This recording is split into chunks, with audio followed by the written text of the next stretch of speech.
actually, I should start because I always ramble on, and really nobody wants to hear from me. They want to hear from Dr. Erica Glasper, which I also want to hear from. But before I do, I want to do our land acknowledgement. I want to recognize that we live, work, and play and participate in a community on the unceded, ceded, and traditional territories. And here I'm talking about Canada and Vancouver, but I acknowledge that many of you are coming from other countries around the world. So this is of the 203 First Nations, along with 38 Métis chartered communities, each of which possess their own unique traditions and history here on this land that we now refer to as British Columbia. We acknowledge the importance of the Truth and Reconciliation Commission of Canada's call to action and the United Nations Declaration on the Rights of Indigenous Peoples and BC Declaration of Rights of Indigenous Peoples Act. In all of our work, we're committed to ensuring Indigenous women's rights to health and safety and the equal opportunity to participate in a manner that recognizes and respects Indigenous cultures and traditions. Today, myself, I'm joining you from North Vancouver, which is part of the unceded homelands of the Coast Salish people, the Musqueam, Squamish, and Tsleil-Waututh First Nations. And very briefly, a little bit about the Women's Health Cluster. As many of you probably already know, we have a number. We're worldwide. I think we have 17 countries now, over 300 members, and it's community members, faculty, students, trainees, at all levels, which is fantastic. We run a number of events. There'll be a loss in translation event that UBC is hosting, and it will be myself, Jillian Einstein, and Natasha Raja, just talking about how, hey, SABV, as the Americans know it, and SGBA is actually just the first step for understanding women's brain health. It's not the only thing. And I would say the same thing for men's health and non-binary health as well.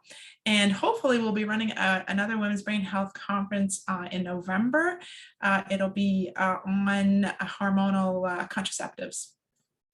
So that's a bit too much, but please join us if you're not a member already. We will be having some trainee awards very soon. So please do come and join us and then apply for those awards, because we have a number of them. And come on, go away. How do I stop sharing? Again, done this millions of times, so I can let Dr. Glasper share her screen while I introduce her. So Dr. Erica Glasper is an associate professor in the Department of Neuroscience and Institute for Behavioral Medicine Research at Ohio State University College of Medicine. She earned a BA in psychology from Randolph-Macon College, and I think it was with Kelly Lambert. Is that true? And I'm just discovering all of these connections I have with Erica already. And I knew this beforehand, but anyway, and her master's and Ph.D. in psychobiology and behavioral neuroscience from Ohio State University. Her first faculty position was at the University of Maryland, College Park. And she obtained that in 2011 after completing a position, an NIH postdoctoral fellowship at Princeton University. So at Princeton, she also worked with, she did her postdoc with Elizabeth Gould. You got to swap displays up there, I think, Erica. And then so in fact, we were trying to figure out if we're academic cousins or I'm like her aunt, because I also did my postdoc with Bruce McEwen, but really Elizabeth Gould was my sort of my day-to-day postdoctoral supervisor. So I kind of consider that I did it with both of them. So Dr. Glasper's research takes a multidisciplinary approach. She uses a combination of behavioral paradigms along with neuroendocrine, neuroanatomical, neuroimmune. You're going to hear about them, neurochemical, pharmacological techniques, and 3 lines of research: neurobiology, parental experience, neuroprotective roles of rewarding experiences and enduring consequences of parental deprivation. And as you know, I like to give a fun fact because it can be intimidating getting all of these wonderful academics here to give us a talk. So her fun fact is that she trained as a classical singer. Maybe she'll sing some of her presentation to us. No, she's not even. And that was in high school and in college. So without further ado, thank you so much, Erica. Thanks, Lisa. That was an awesome introduction. I'm really happy to be here at the Women's Health Seminar Series. I promise I will try my best not to break out into song, but I really did kind of like pay my way through college competing in competitions, and it was fun, and it was just another way to use my brain. So I'm going to be sharing a bit of research highlighting my first doctoral student, Molly Heyer, but a number of other members of my lab, and trying to give you marry together a story that has really excited us for some time. And so first, I want to do the acknowledgments because I tend to run out of time to do that. And so I'm really thankful for my current and my former members of the lab that contributed to all of the work that I'm going to present today.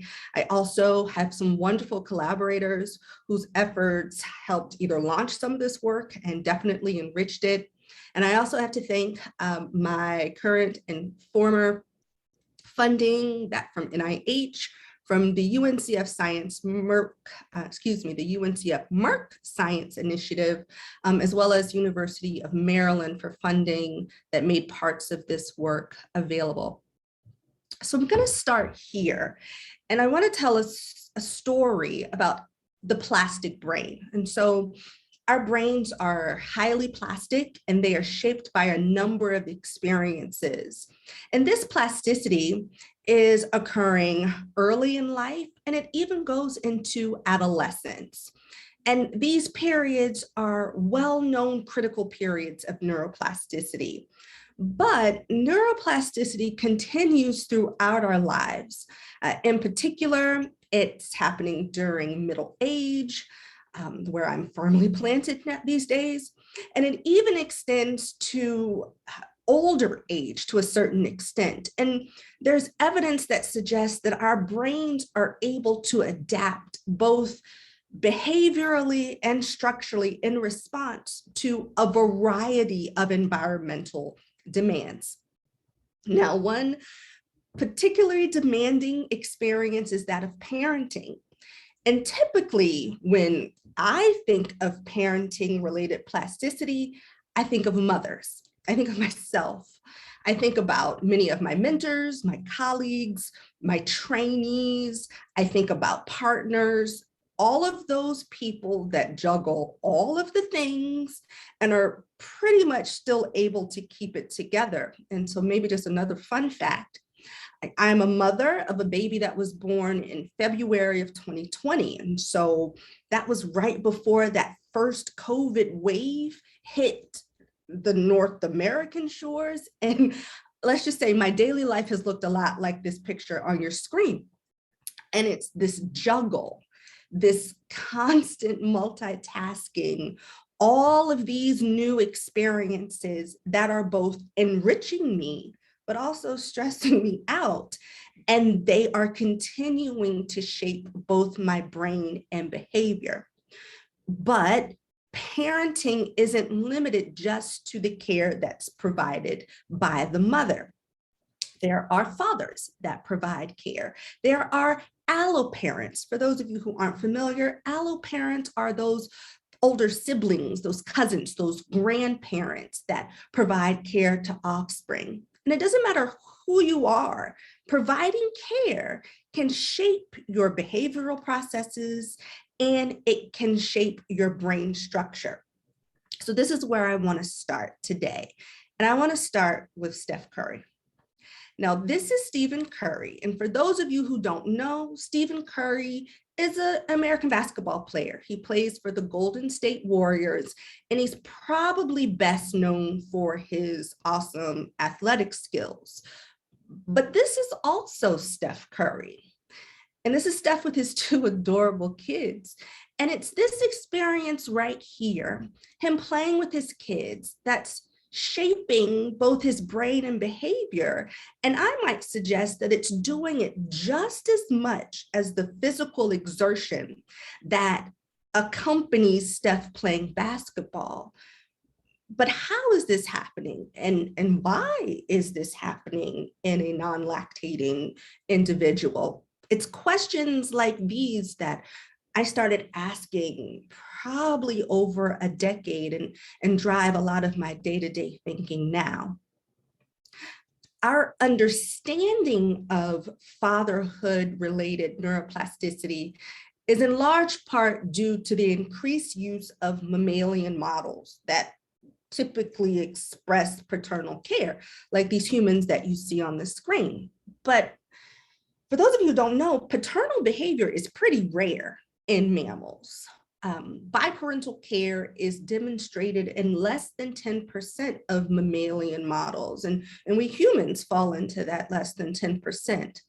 So it's the use of these mammalian models that you see on your screen and some others that have provided us with a number of ways in which to study father and offspring interactions and its effects on both the father and the child's brain health. So I have a favorite animal model, and I've studied this mouse, the California mouse, Paramiscus californicus, for probably close to 20 years now. And it's these mice that are socially and genetically monogamous, meaning that they form these very strong pair bonds after mating, and they largely maintain these bonds for the entire time that they're together. And so this is a pretty amazing animal model. I mean, if monogamy is your thing, then this is your go-to model. But not only are these mice monogamous, but they're also biparental, meaning the mothers and the fathers share in offspring care, and neither partner does more than 50% of their share of the work. Again, I think this is a very beautiful model. So as you can see in this video on your screen, this is a California mouse father providing a lot of paternal care. He's licking and grooming and retrieving and huddling his pups. And he's going to do everything except nurse them. And we like to joke in the lab that if he could lactate and nurse the pups, he would. He's that good of a dad. These paternal behaviors, though, are necessary for his offspring's survival and their typical development. And so we think that the California mouse is an excellent rodent model to understand the effects of paternal experience on the father's brain and the offspring's brain. So one of our first approaches to understanding how the male brain responds to paternal experience was by investigating adult neurogenesis. And adult neurogenesis is the survival of newborn cells. And I began this work as a postdoc in Elizabeth Gould's lab at Princeton University. And it was there that we investigated a brain region that experiences high levels of adult neurogenesis throughout life. And this is the dentate gyrus of the hippocampus.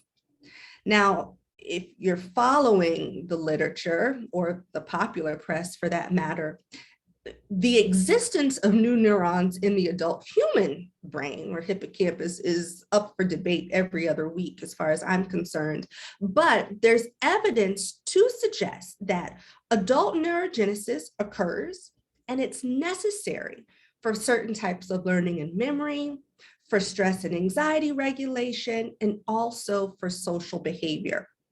So what we did initially is we compared the survival of newborn neurons, so adult neurogenesis, and the dentate gyrus of the hippocampus in first-time mothers and fathers, and compared them to age and sex-matched controls that did not have parental experience.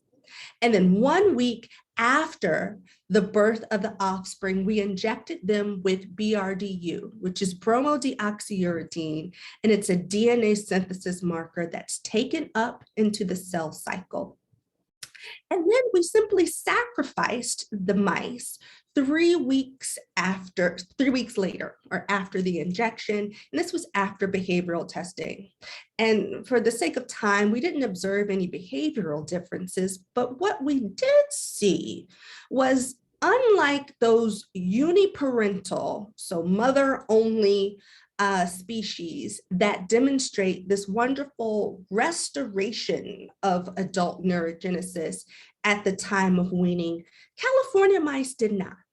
So California mice mothers and fathers exhibited this reduction in adult neurogenesis, or the survival of newborn neurons, in the dentate gyrus of the hippocampus. Now, this was a surprising effect, and it wasn't surprising because the California mice were different from the rats in the uniparental studies, because many of us on this call or on the Zoom video room know that rat and mice studies don't always match up, and that's pretty frustrating. But what was odd in our results was that adult neurogenesis was still impaired at a time when the offspring would be leaving the nest, right? What would be the function of still having this inhibited type of plasticity? And so when I started my lab at the University of Maryland, College Park, Molly and I wanted to explore this effect of paternal experience on adult neurogenesis a bit further. So Molly, remember, she was my former doctoral student, assessed the survival of newborn neurons 1 week and 2 weeks after the birth of pups or in age-matched non-fathers. And we found something that was pretty interesting to us. So while adult neurogenesis was diminished 1 week after the birth of offspring in fathers, these newborn cells were pretty much maintained into week 2 of the offspring's life. But this effect was not observed in the non-fathers. The non-fathers, even though they started off with more cells, could not maintain them, or they lost these cells into the second week of life.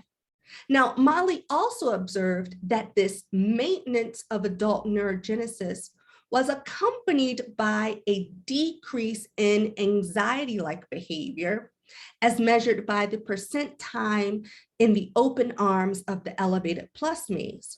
So fathers were actually exploring those open arms of the elevated plasmids more often, and this coincided with the time of maintained adult neurogenesis. So this was our first inkling that timing was really important to this model system. Now, Bester Meredith and colleagues did us a huge favor.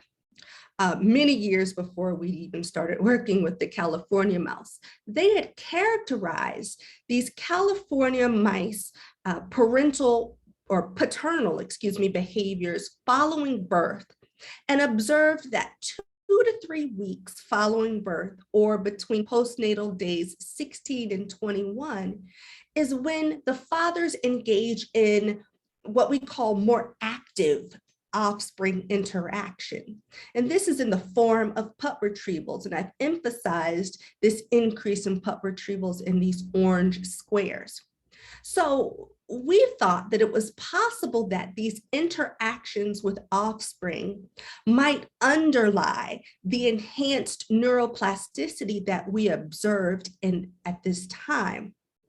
Now, parenting can alter anxiety and cognition by inducing some structural changes, and they do so via different mechanisms.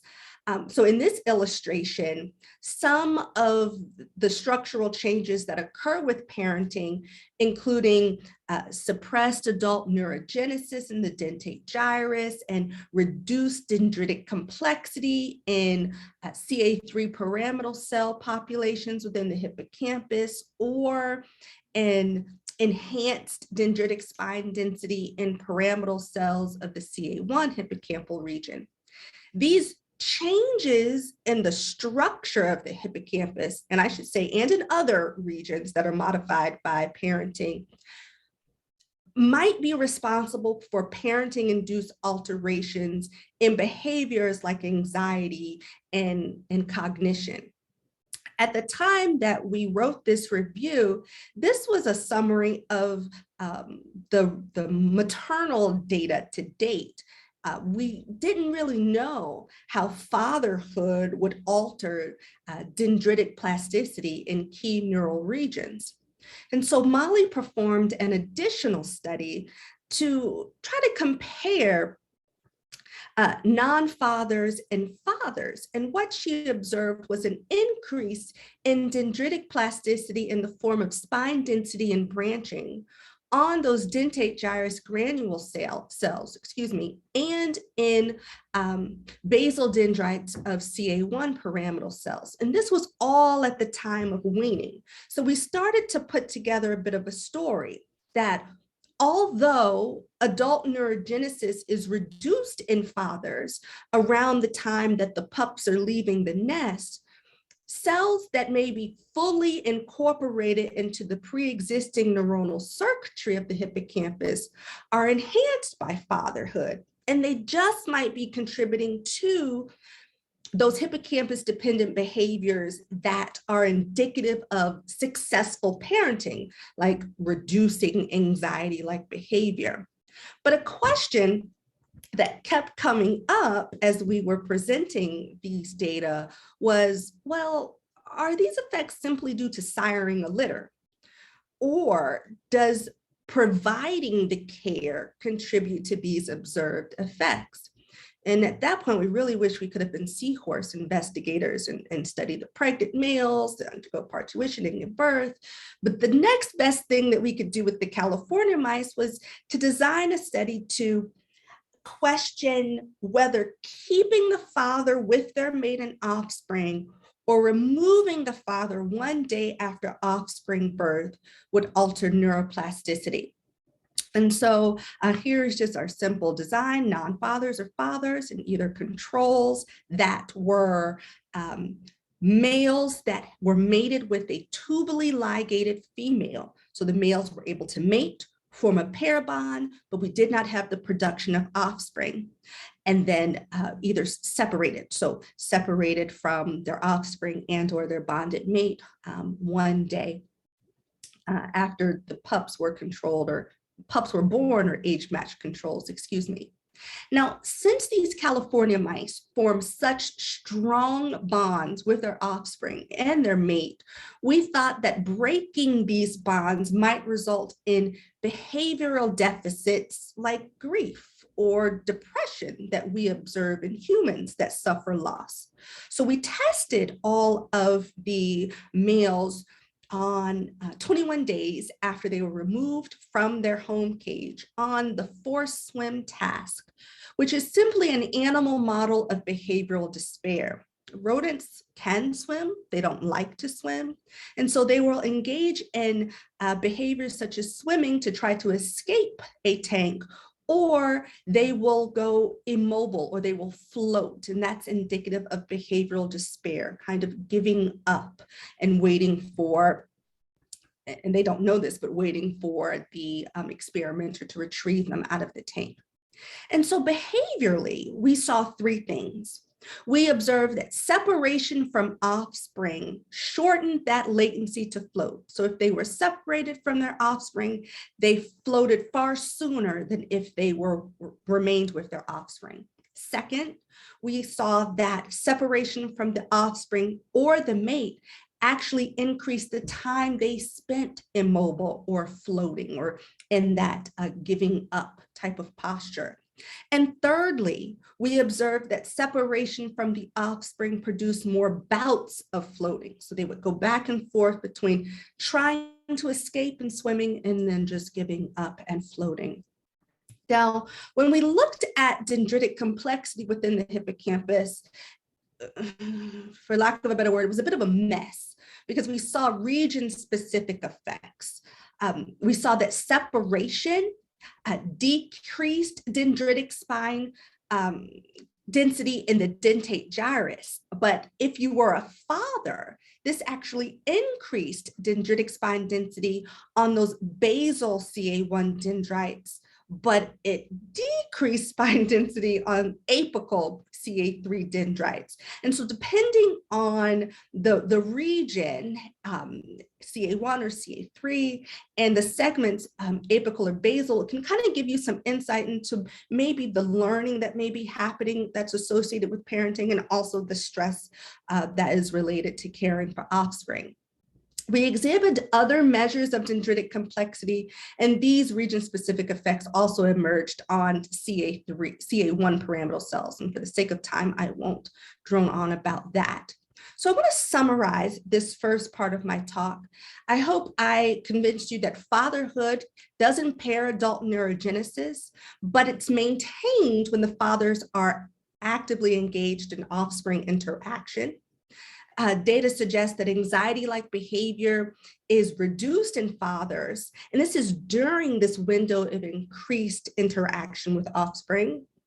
I shared data that paternal experience can alter dendritic plasticity in a region-specific manner, and that separation from offspring reduces dendritic plasticity and increases despair-like behavior in fathers.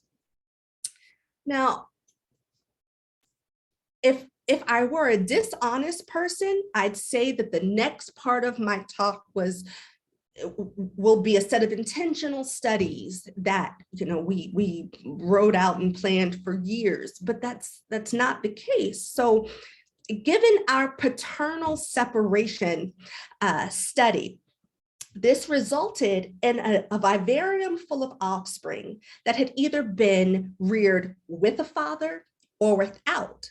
And so we kind of stumbled upon studying early life adversity. And this early life adversity that we thought we'd stumbled upon was paternal deprivation. So before we actually dove headfirst into the early life stress literature, we wanted to see if this was really a thing, right? As any good scientist would, we kind of turn to the literature and turn to the human literature first, actually. And we see that according to the 2017 US Census, there are more than 1 in 4, so we're talking about almost 20 million children that live in a home without a father. And so this leads to this father factor that exists in nearly all societal issues that face the United States today. And there are data that show that children raised without a father are more likely to exhibit behavioral problems. They're more likely to experience neglect. They're less likely to obtain higher education, and they're even at a greater risk for infant mortality. And to me, these were all significant risk factors and resembled some of the effects of early life adversity. Now, I want to be very clear that it's really important for my lab's work to be grounded in the science and to not kind of play to what the public impression of our research may be. So we are not trying to prove that daddy issues exist, right? There are a few studies that suggest that fatherless daughters are wrought with a number of problems throughout life, from low self-esteem to promiscuity and even early menarche and pregnancy. But my research, or the research in my lab, aims to explore the neurobiological and the neuroendocrine correlates that may drive sex differences in brain and behavior following paternal deprivation or father absence. And we do this because absence of parental care is often studied using traditional uniparental species like Rattus and Mus. And maternal separation and limited bedding and limited nesting models often result in interruptions in interactions between the mother and her offspring. And these are commonly used as models of early life adversity. So it's also really important to state that these early life experiences of maternal separation or limited bedding and nesting result in many disfavorable developmental outcomes in the offspring. These early adverse experiences can increase susceptibility to stress-related disorders, and a host of behavioral problems can emerge, like neuropsychiatric disorders ranging from depression and anxiety to even PTSD and schizophrenia. And so I just want to remind you of our model, or what we thought was a very simple model. We had offspring that were reared by both their mother and their father. And so those were our controls, or our biparental care offspring. And we also had offspring that we called their date of birth postnatal day 0. And then we removed their dad permanently on postnatal day 1. And these were our paternally deprived offspring. And we were interested in understanding two things. One, if paternal deprivation impaired offspring development, and two, if there were sex differences in this early life adversity. And so our first study showed that, well, it didn't take long for us to observe these negative consequences of the early life stress of paternal deprivation. So by postnatal day 6, nearly 35% of the paternally deprived offspring were observed deceased in the cage. Now, we don't know yet what's contributing to this increased mortality. It could be that the mother is kicking them out of the cage and failing to retrieve them, although we have some data to suggest that the motivation to retrieve is the same. Or it could be some mechanism related to thermoregulation that is impaired within those first 6 days of life. We also don't know if there's sex differences in neonatal mortality, and it's really important that we find that out really soon. And so we're hoping to share those data with you at a later time. But what's really important, well, I think everything's really important, but what's important to share or to note is that all of our control offspring made it to weaning. So 100% of the biparentally reared offspring survived this neonatal period. And so we used the DNA synthesis marker BRDU to label newborn cells in the adult hippocampus to look at adult neurogenesis, our proxy of structural plasticity. And we observed a sex-specific effect of paternal deprivation on cell survival within the dentate gyrus of the hippocampus. So while there was no difference between our control-reared and paternally deprived males in the number of newborn cells in the dentate gyrus of the hippocampus, paternal deprivation significantly inhibited cell survival in females. And while not sex dependent, we did observe an overall effect of paternal absence on behavioral despair behavior. So the time spent immobile or floating in the Porso forced swim task was increased in both the paternally deprived males and females. And so this was our first evidence that paternal deprivation could be contributing to some sex-specific outcomes. Now, it should be stated that the presentation of some stress-related disorders are not the same in women and men. For example, childhood abuse increases the risk of psychiatric illnesses in women. And although trauma rates are similar in men and women, women are 2 to 3 times more likely to develop post-traumatic stress disorder following these traumatic experiences. Therefore, we wanted to know if the adverse experience of paternal deprivation could increase later life susceptibility to stress. And if it did it do so in a sex-specific way? And so we used our previous paternal deprivation model, biparental care or paternal deprivation. We allowed the animals to wean. And then in adulthood, we put the animals through either a daily handling as a control or a 7-day chronic variable stress paradigm. And in this paradigm, we simply I say simply, our undergraduates every day for 7 days went into the lab and exposed the mice to 3 of these standard laboratory stressors and spaced them out by 8 hours each. And so the experimental mice could not anticipate what stressor was coming, nor could they anticipate the length of the stressor if, say, it were shaker stress or exposure to a predator odor in a T-ball.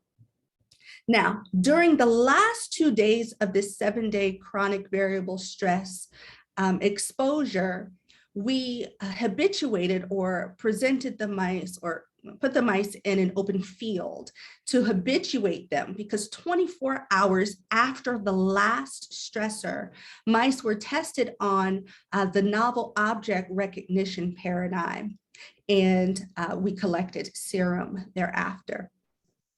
And this is just a video. It is not sped up. This is real time of our California mice exploring these objects. And so while they are an excellent rodent model, they're a bit wilder, if you will. Wilder, is that a real word? More wild than Radis or your common C57 or Bulb6 type mouse. And so for those of you who aren't aware of or familiar, with the novel object recognition task, this is a one trial measure of cognition. So in this task, like I said, the mouse is familiarized with the arena. So this is habituation. And then the mouse is presented with 2 identical objects that it's allowed to explore. After a short return to their home cage for this intertrial interval, the mouse is then returned to the arena and presented with a 3rd copy of the previously presented object and a new object. And so the time spent exploring both the old and the new object is recorded. And object recognition, or novel object recognition rather, is determined by obtaining the difference score. And the difference score is simply the time spent exploring the new object minus the time spent exploring the old object. And so our question again was, does the adverse experience of paternal deprivation increase susceptibility to later life stress in a sex-specific way? And the answer is, well, not really.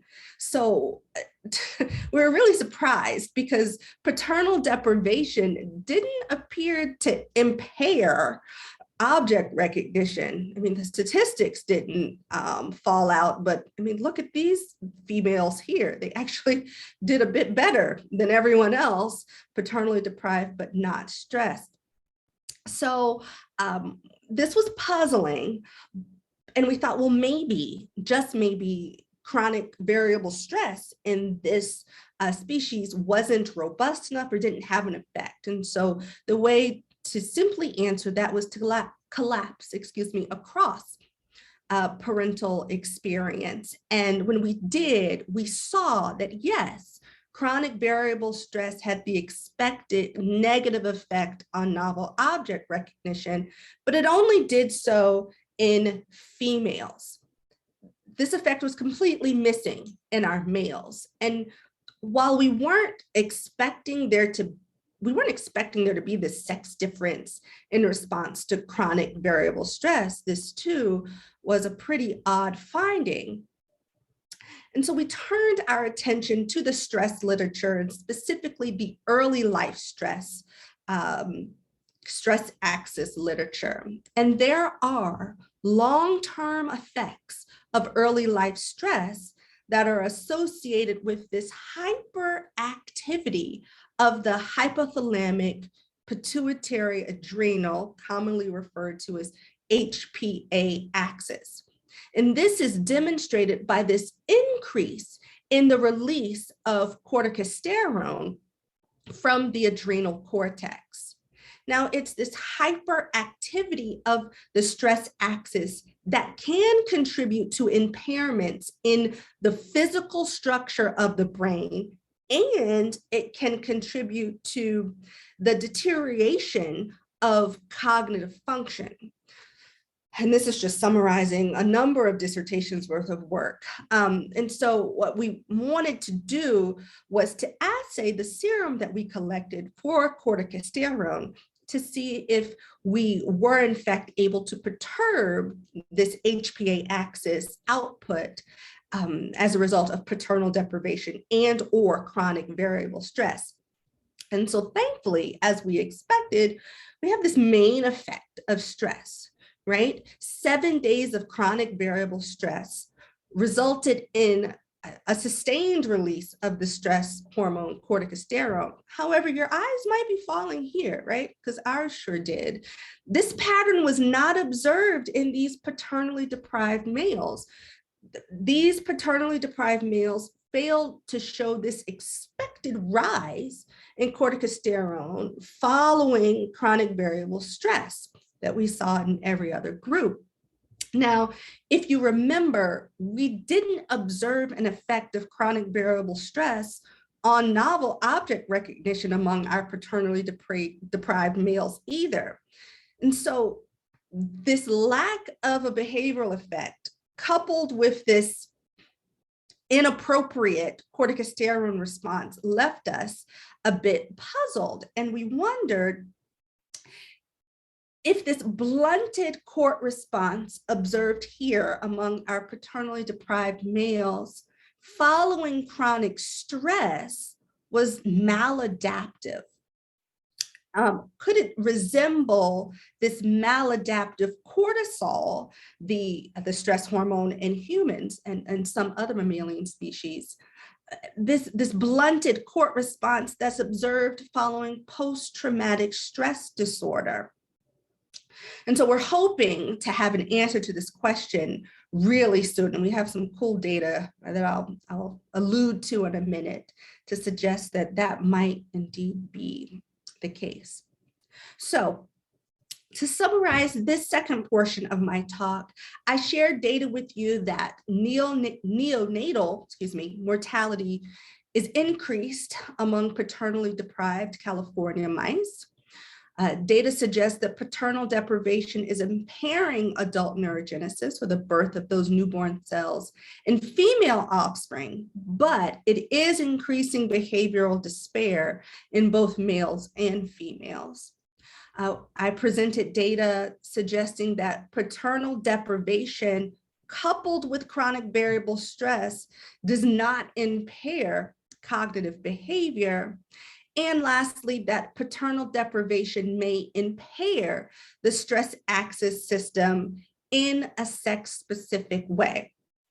So using the California mouse, we think we have this excellent rodent model to explore the effects of the presence or the absence of paternal experience in both fathers and offspring.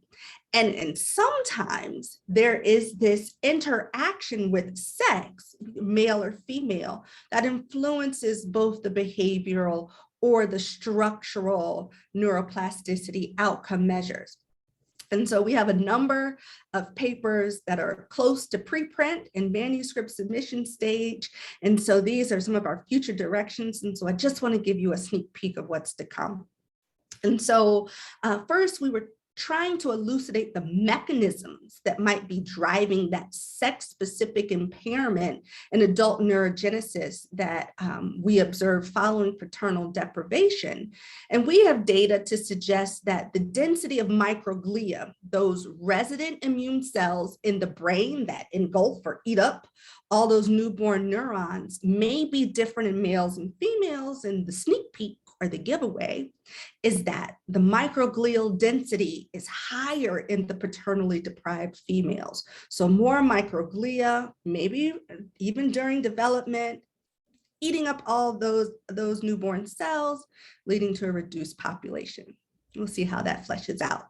We also were trying to determine the acute effects of paternal deprivation and sex on stress axis function. And we have some data to suggest that that resolution of the stress response is different in males and females. So the giveaway is that males return to baseline pretty quick, but the females actually don't. And lastly, we're investigating some sex-specific effects of paternal deprivation on anxiety-like and social behaviors. And there appears to be a sex-specific effect of paternal deprivation on these behaviors, such that paternal deprivation is increasing general anxiety in males, but impairing social anxiety in females, which is pretty cool if you think about what's happening in the nest or in the home cage early on, and the observed behaviors or the lack thereof that the offspring may or may not be exposed to, and how that's influencing their adult plasticity. So good. I have my acknowledgement slides up one more time. I'm so thankful for your attention, and I hope that there will be some questions. Me too. I hope there's questions too. I have questions though, but please join me in, before we get to questions, in thanking Dr. Glasper for a great talk. So thank you so much. It was really, really interesting. You know, it's always, I was just in another meeting, and in fact, Erica, you were in it, where I was talking about how I'm a little myopic sometimes. And, you know, we often think about these early life stress paradigms, but they are absolutely focused on maternal deprivation and not on paternal deprivation. And I understand that the animal model really matters. Okay, before I get to my question, Troy has raised his hand. Hi, Troy. Their hand, sorry, Troy. Hi. I'm interested in the CVMS model you use. So we do CVMS for much longer, but you're doing it just for a short period of time, just 7 days, right? So Yes. We do like 6 weeks. So have you done anything where there's a longer stress time? So there's more, no? We haven't. Okay. And that would be interesting. So we didn't develop this CVS model. I failed to give credit where credit is due. There's a small number of California mice researchers, but we kind of lean on each other. And so Kathy Marler's group was able to show, I can't remember the year of the paper, that it really takes a lot to stress them, them meaning these California mice. And so 7 days was enough to show alterations of both CORT and ACTH. But it would be interesting if we would need a longer amount of CVS, maybe to perturb the HPA axis a bit further, if possible, in our paternally deprived males. Another model that may be more relevant to your mouse to the California mouse model, we do social instability, where we're constantly changing their cages. Mm-hmm. So it disrupts all this pair bonding, you know. So it may be induce more of a stress, or maybe actually more impactful for a very social mouse model.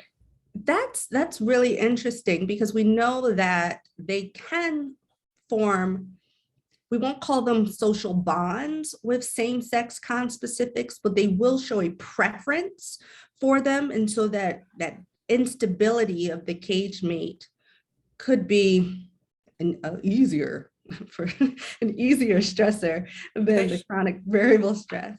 Do they show play behavior? I don't know if Troy was. Yeah, no, we've never looked at play behavior, but we just do like every 3 days, we switch who they're living with for like 6 weeks. And then we see effects on stress, you know, avoidance behavior and motivational behavior. So it just got me thinking with what you're doing with your early life stress, as well as this sort of adult stress.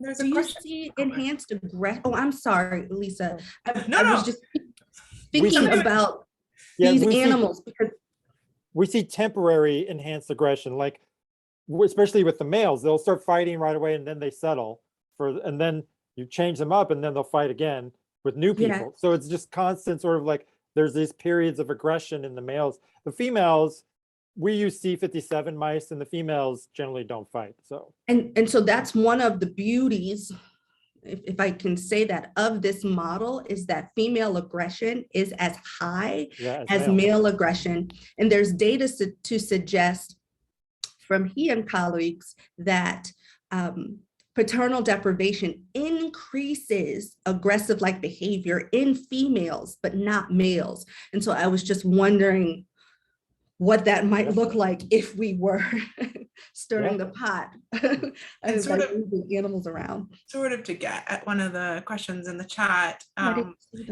bet it probably depends on when you're giving the CVS, right? So if you gave it during adolescence, you might see something different than later on, because your CVS was, I didn't catch it, was 7 days, but it's in this was in adulthood. So this is when they were sexually mature. But one of the studies that we are planning is to use that adolescent chronic variable stress, similar to the paradigm that Gretchen Nye and colleagues use, to see if adolescence is a time of increased vulnerability following paternal deprivation. Yeah, I think that would be really interesting too, right? All the developmental time periods, as well as a length of chronic unpredictable stress. Or so Troy, yeah, we will typically run even longer paradigms too. But yeah, I think that it all matters. Although it sounds like were you doing 3 a day? You said every 8 hours. 3 a day. That's crazy. Yes, we do 2 a day. Yeah, okay. same. Separated by 12 hours. Yeah, same. Yeah.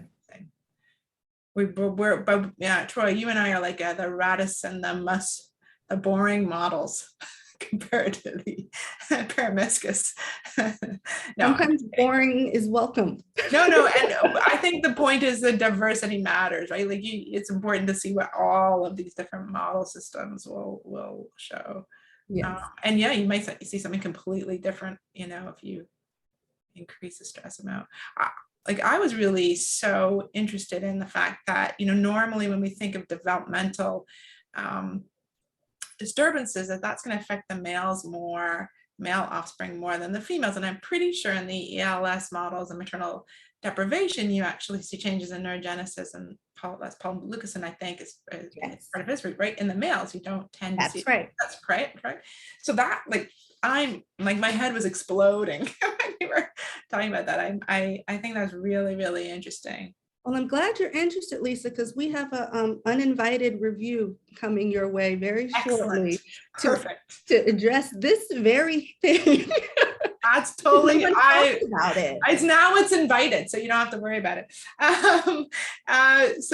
And also really, I thank you for giving us that little sneak peek about the microglia, because it always kind of frustrates me in the literature that you see a lot of microglia related mechanisms that are directed in the males, but not so much in the females. So it sounds like, which obviously the microglia are there in the females for a good reason.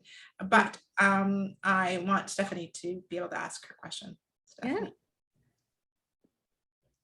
Hi, I really enjoyed your talk. Fantastic work. I'm curious if you do any sort of measure looking at sort of the level of care that the fathers provide. I know in rats and mice, there's sort of like good mothers and not so good mothers. And do you see sort of that spectrum in the paternal behavior, and does that matter for your outcomes? We have not. We have done simple snapshots of their behavior, looking at retrieval and then the care they provide, but we don't look at, I know you're probably getting to like variations in like arch back nursing posture, if they're lazy or not, and we have not characterized that. But I will say, in our fathers, we see wide ranges in the effects of their caregiving experience on their plasticity measures. And so all fathers are not the same, just like all mothers. And so it would be very cool to look to see if the changes in their behavior or their brain outcome measures are related in a way to the amount or the extent to which they're engaged in that parenting. And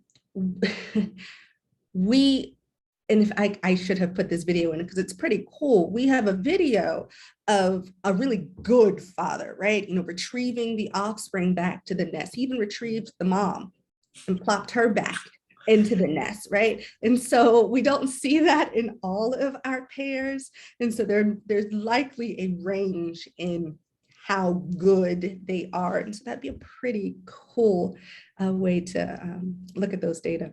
Yeah, I think that's really, really neat and maybe a good future direction. And if I can ask a quick follow-up, do you see any differences in like when they sire one litter versus multiple litters, or is that something you're planning to look at? So we do not. So in the microglia paper, we were comparing first-time parents and second-time parents. And so moms and dads that had either had experience and then the second litter, they were deprived. You see what I'm saying? So first time.